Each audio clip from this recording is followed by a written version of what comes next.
hasn't heard of Brexit? The UK's decision to leave the European Union has dominated debates here in Parliament, discussions at work, dinners with friends, and much of the media coverage.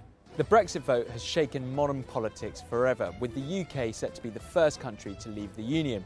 But after more than 40 years of membership, how did we get here?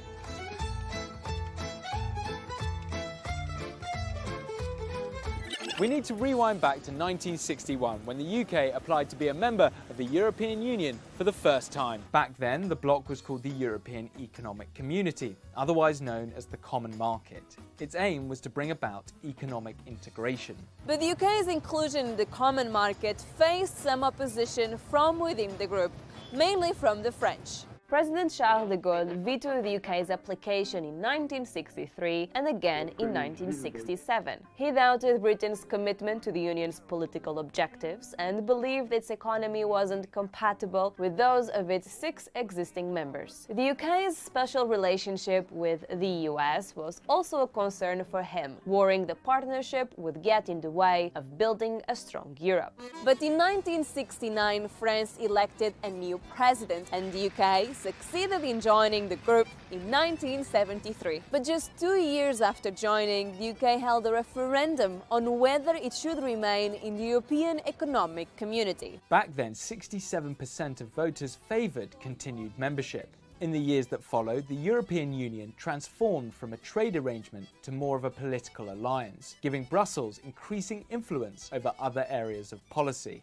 But the UK was still able to negotiate with the European Union on the terms of its ongoing membership. In 1984, Margaret Thatcher managed to broker a deal commonly referred to as the rebate, which reduced the UK's financial contribution to the European budget by billions. This arrangement was exclusive to the UK and is still in place today. The UK has also benefited from the so-called opt-outs, which essentially means that the UK does not have to participate in certain European policies. For example, the UK didn't join the Schengen area in 1985, maintaining a border that has passport controls. The UK also opted out of a monetary union in 1992, keeping its currency, the pound sterling, instead of the euro. The introduction of the euro was part of a wide-ranging agreement called the Maastricht Treaty. Signed by the UK along with 11 other member states, it expanded the EU's remit as an economic community to include foreign affairs, justice and policing.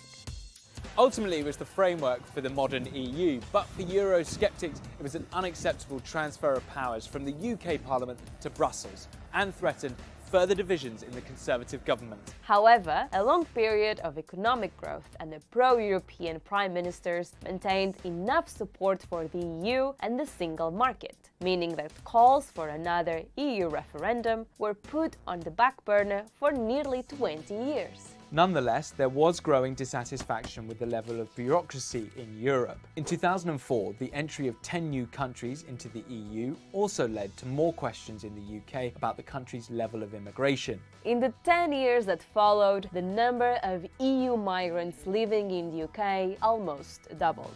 This, along with a fall in household income after the financial crisis in 2008, has been seen by some as contributing to a groundswell of resentment towards European migrants, something that the major political parties were slow to recognize and respond to. As a result, support for the anti-European party UKIP and its leader Nigel Farage started to grow rapidly. By 2014, some surveys suggested that the party had the support of up to 16% of the electorate.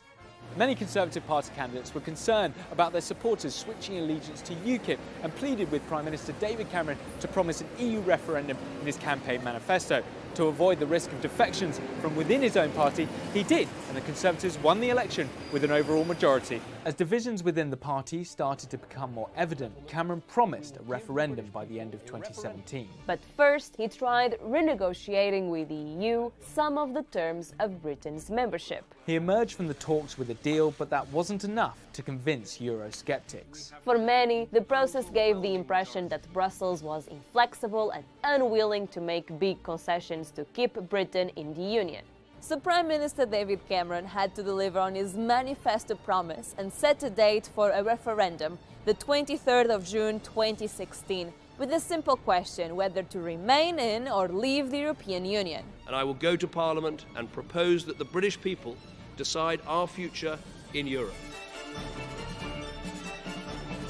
Hi guys, thank you so much for watching. If you want to see more of our videos, then check out these, and do let us know your thoughts on Brexit by commenting below the video. And don't forget to subscribe.